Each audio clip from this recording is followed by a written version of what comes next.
सुनील शेट्टी ने कहा कि उन्हें परेश रावल के हेरा फेरी 3 फीट से बाहर होने के बारे में कोई जानकारी नहीं थी। हमने एक प्रोमो शूट किया। प्रतिष्ठित हेरा फेरी फिल्म श्रृंखला में श्याम की भूमिका निभाने वाले सुनील शेट्टी ने परेश रावल के इस प्रोजेक्ट से बाहर होने के फैसले पर प्रतिक्रिया दी है, जबकि प्रोमो पहले ही शूट हो चुका था। दिग्गज अभिनेता परेश रावल ने अपने सहकलाकारों और प्रशंसकों को उस समय चौंका दिया जब उन्होंने प्रतिष्ठित कॉमेडी फिल्म श्रृंखला की बहुप्रतीक्षित किस्त हेरा फेरी 3 से बाहर होने की घोषणा की।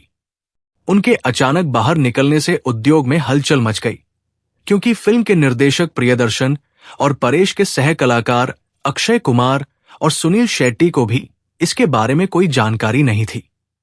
अक्षय द्वारा अभिनेता को कानूनी नोटिस भेजे जाने के बाद सुनील शेट्टी ने स्थिति पर अपनी चुप्पी तोड़ी है। सुनील शेट्टी के बच्चों ने उन्हें परेश रावल के हेरा फेरी 3 से बाहर होने की जानकारी दी। इंडिया टुडे के साथ एक साक्षात्कार में सुनील शेट्टी ने परेश रावल के प्रोजेक्ट से बाहर होने की घोषणा के बारे में जानने के बाद अपना हैरानी व्यक्त किया, ये देखते हुए कि उन्होंने पहले ही एक प्रोमो शूट कर लिया था। अभिनेता ने साझा किया कि उन्हें इसके बारे में तब तक कोई जानकारी नहीं थी जब तक कि उनके बच्चों आथिया शेट्टी और आहान शेट्टी ने उन्हें इसके बारे में नहीं बताया। सुनील ने कहा, हम अगले साल शूटिंग शुरू करने वाले थे। हमने पहले ही शुरू कर दिया था। वास्तव में हमने एक प्रोमो शूट किया। ये एक बड़ी बात है। ये बहुत चौंकाने वाला है। मैं इसे समझ नहीं पा रहा हूं। और आप जानते हैं कि इसे किसने भेजा? अथिया और आहान दोनों ने इसे 15 मिनट के भीतर मुझे भेजा, जिसमें पूछा गया था कि पापा ये क्या है? और मैं यहां अपने साक्षात्कार कर रहा था और मुझे लगा कि हे भगवान, मुझे इसके बारे में कोई जानकारी नहीं है। ये बिल्कुल चौंकाने वाला है। मैंने पहले उसे टेक्स्ट करने के बारे में सोचा और फिर मैंने सोचा कि मैं उससे मिलूंगा और इस बारे में बात करूंगा। मैंने इस बारे में किसी से कुछ नहीं कहा, यहां तक कि अक्षय को भी नहीं पता कि क्या हुआ। ये साझा करते हुए कि अक्षय कुमार को भी इसके बारे में कुछ नहीं पता था। अभिनेता ने बताया कि वो घटनाओं के मोड़ से हैरान थे। नई से बात करते हुए सुनील शेट्टी ने जोर देकर कहा कि इस प्रतिष्ठित फिल्म श्रृंखला का तीसरा भाग परेश रावल, ओजी, बाबूराव गणपतराव आपटे के बिना नहीं हो सकता। उन्होंने कहा, ऐसा नहीं हो सकता।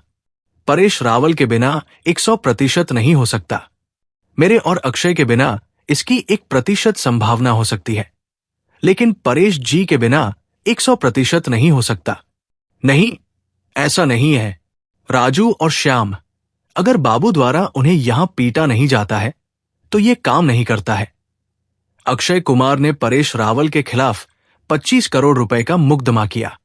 इससे पहले परेश रावल के फिल्म से अचानक बाहर निकलने पर प्रतिक्रिया देते हुए उनके सह कलाकार अक्षय कुमार के प्रोडक्शन हाउस ने अभिनेता के खिलाफ 25 करोड़ रुपए का मुकदमा दायर किया, जिसमें हेरा फेरी 3 से उनके अचानक बाहर निकलने का हवाला दिया गया। इस बारे में बात करते हुए फिल्म के निर्देशक प्रियदर्शन ने हिंदुस्तान टाइम्स को बताया कि अभिनेता ने इस प्रोजेक्ट में पैसा लगाया था। उन्होंने कहा, मुझे नहीं पता कि ऐसा क्यों हुआ, क्योंकि परेश ने हमें सूचित नहीं किया। फिल्म शुरू करने से पहले अक्षय ने मुझे परेश और सुनील दोनों से बात करने के लिए कहा और मैंने ऐसा किया और दोनों सहमत थे। मेरे पास खोने के लिए कुछ भी नहीं है, लेकिन अक्षय ने पैसा लगाया है और यही कारण हो सकता है कि वो ये कदम उठा रहे हैं। जबकि हर कोई सोच रहा है कि परेश रावल के प्रतिष्ठित फ्रेंचाइजी छोड़ने के फैसले के पीछे क्या कारण हो सकता है। आईएनएस की एक रिपोर्ट से पता चला है कि अभिनेता ने फिल्म में अपनी भूमिका के लिए अतिरिक्त भुगतान की मांग की थी, वो भी अनुबंध में हस्ताक्षर राशि स्वीकार करने के बाद, जो कथित तौर पर उनकी सामान्य फीस से बहुत अधिक थी। हालांकि जब उनकी मांग पूरी नहीं हुई तो उन्होंने फिल्म से बाहर निकलने का फैसला किया।